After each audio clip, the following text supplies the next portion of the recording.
ಗಣಪತಿ ನಮಃ. ನಮ್ಮ ಚಾನೆಲ್ನ ಎಲ್ಲಾ ವೀಕ್ಷಕರಿಗೂ ಸುಮಾದೀಪಕ ನಮಸ್ಕಾರಗಳನ್ನು ತಿಳಿಸುತ್ತಾ, ಹಾಗೆ ಹಿಂದೂ ಧರ್ಮದ ಸನಾತನ ಸಂಸ್ಕೃತಿ ಆಚಾರ ವಿಚಾರಗಳ ಬಗ್ಗೆ ತಿಳಿದುಕೊಳ್ಳಬೇಕಾದ್ರೆ ನೀವು ಈ ಕೂಡಲೇ ನಮ್ಮ ಚಾನೆಲ್ ಸಬ್ಸ್ಕ್ರೈಬ್ ಮಾಡಿಕೊಳ್ಳಿ. ಹಾಗೆ ಅಲ್ಲೇ ಪಕ್ಕದಲ್ಲಿರುವಂತಹ ಬೆಲ್ ಐಕಾನ್ ಕೂಡ ಆಕ್ಟಿವೇಟ್ ಮಾಡಿಕೊಳ್ಳಿ. ವೀಕ್ಷಕರೇ, ಈ ಒಂದು 2024ರಲ್ಲಿ ಶನಿಯ ಪ್ರಭಾವ ನಮ್ಮ ದ್ವಾದಶಿ ರಾಶಿ ಚಕ್ರಗಳ ಮೇಲೆ ಬೀಳುವುದರ ಮೂಲಕ ಅದರ ಒಂದು ಕೃಪಾಶೀರ್ವಾದ ಯಾವ ರೀತಿಯಾಗಿ ನಿಮಗೆ ಬಿದ್ದಿದೆ ಎಂಬುದನ್ನು ನೋಡೋಣ. ಇನ್ನು ದ್ವಾದಶಿ ರಾಶಿ ಫಲಗಳಲ್ಲಿ 12 ರಾಶಿಗಳ ಮೇಲೂ ಕೂಡ ಇದರ ಒಂದು ಕೃಪಾಶೀರ್ವಾದ ಬಿದ್ದಿದೆ ಅಂತ ಹೇಳ್ಬೋದು. ನಾನು ಒಂದೊಂದಾಗಿ ನಿಮಗೆ ತಿಳಿಸ್ತಾ ಬಂದಿದ್ದೇನೆ.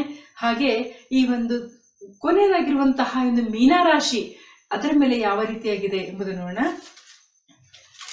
ಮೀನ ರಾಶಿ 2024ರಲ್ಲಿ ಈ ಒಂದು ಸಮಯದಲ್ಲಿ ನಿಮ್ಮ ಕಠಿಣ ಪರಿಶ್ರಮವನ್ನು ಎಲ್ಲೆಡೆ ಪ್ರಶಂಸಿಸಲಾಗುತ್ತದೆ ಅಂತ ಹೇಳ್ಬೋದು. ಹಾಗೆ ನೀವು ಹೂಡಿದ ಹಣಕ್ಕೆ ಲಾಭ ಕೂಡ ಉಂಟಾಗಲಿದೆ.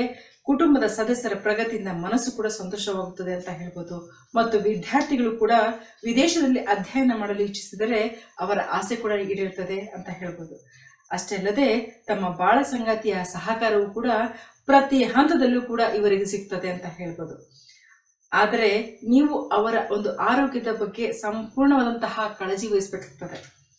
ಇನ್ನು ಈ ರಾಶಿಯವರಿಗೆ ಶನಿದೇವ ವರ್ಷವಿಡೀ ತಮ್ಮ 12ನೇ ಮನೆಯಲ್ಲಿ ಉಳಿದಿರುತ್ತದೆ. ಇದರಿಂದಾಗಿ ಈ ರಾಶಿಯವರಿಗೆ ಆರ್ಥಿಕ ಪರಿಸ್ಥಿತಿ ತುಂಬಾ ಅತ್ಯುತ್ತಮವಾಗಿರುತ್ತದೆ ಅಂತ ಹೇಳ್ಬೋದು. ಇನ್ನು ತಮ್ಮ ಒಂದು ದೀರ್ಘಾವಧಿಯ ಪ್ರಯತ್ನಗಳು ಅದರಲ್ಲೂ ಕೂಡ ಅವರಿಗೆ ಫಲ ನೀಡಲು ಮತ್ತು ಕೆಲವು ಹೊಸ ಉದ್ಯಮಗಳನ್ನು ಯಶಸ್ವಿಯಾಗಿ ಅವರು ಸಾಕಷ್ಟು ಅವಕಾಶಗಳಿಂದ ಅವರಿಗೆ ತುಂಬಿರ್ತದೆ. ಸಾಕಷ್ಟು ಅವಕಾಶಗಳನ್ನು ತುಂಬಿರೋದ್ರಿಂದ ಆ ಒಂದು ಉದ್ಯಮದಲ್ಲೂ ಸಹ ಅವರು ಹೆಚ್ಚು ಅದೃಷ್ಟ ಮತ್ತು ಒಳ್ಳೆ ಉತ್ತಮವಾದಂತಹ ಫಲ ಕೂಡ ಪಡಿತಾರೆ ಅಂತ ತುಂಬಾ ಚೆನ್ನಾಗಿ ತಿಳಿಸಲಾಗಿದೆ. ಈ ರಾಶಿಯವರಿಗೆ ಟೋಟಲ್ ಆಗಿ ಹೇಳ್ಬೇಕಂದ್ರೆ ಶನಿ ಪ್ರಭಾವ ತುಂಬಾ ಚೆನ್ನಾಗಿದೆ ಅಂತ ಹೇಳ್ಬೋದು. ಹಾಗೆ ಉದ್ಯಮದಲ್ಲಿ ಯಾವುದೇ ಅಡೆತಡೆಗಳು ಬಂದರೂ ಸಹ ಅದನ್ನು ಹಿಂಜರಿಸಿ ತಮ್ಮ ಕೆಲಸ ಮುಂದುವರಿಸಲು ಅವರು ಮುನ್ನಡೀತಾರೆ ಅಂತ ಹೇಳ್ಬೋದು. ಹಾಗೆ ಮುಂದುವರಿಸ್ತಾರೆ ಕೂಡ ಅವರ ಕೆಲಸವನ್ನು. ತುಂಬಾ ಚೆನ್ನಾಗಿದೆ. ಯಾವುದೂ ಕೂಡ ಅಡೆತಡೆ ಬಂದರೂ ಕೂಡ ಈ ಒಂದು ಶನಿಯ ಪ್ರಭಾವದಿಂದಾಗಿ ಆ ಅಡೆತಡೆಗಳಿರುವಂತಹ ಕೆಲಸ ಕಾರ್ಯಗಳು ಕೂಡ ಮುಂದೆ ಹೋಗ್ತದೆ. ಯಾವುದೇ ಕ್ಷೇತ್ರದಲ್ಲಿದ್ರೂ ಸಹ ಅಷ್ಟೇ, ಪ್ರತಿಯೊಂದರಲ್ಲೂ ಸಹ ಅವರು ಜಯಶೀಲರಾಗ್ತಾರೆ ಅಂತ ಹೇಳ್ಬೋದು.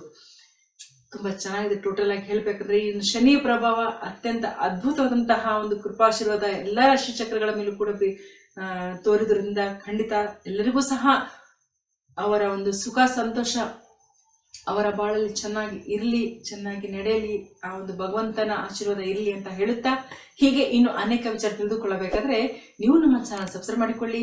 ಹಾಗೆ ಅಲ್ಲೇ ಪಕ್ಕದಿರುವಂತಹ ಬೆಲ್ ಐಕಾನ್ ಕೂಡ ಆಕ್ಟಿವೇಟ್ ಮಾಡಿಕೊಳ್ಳಿ. ಎಲ್ಲರಿಗೂ ಒಳ್ಳೆಯದಾಗಲಿ. ಧನ್ಯವಾದಗಳು.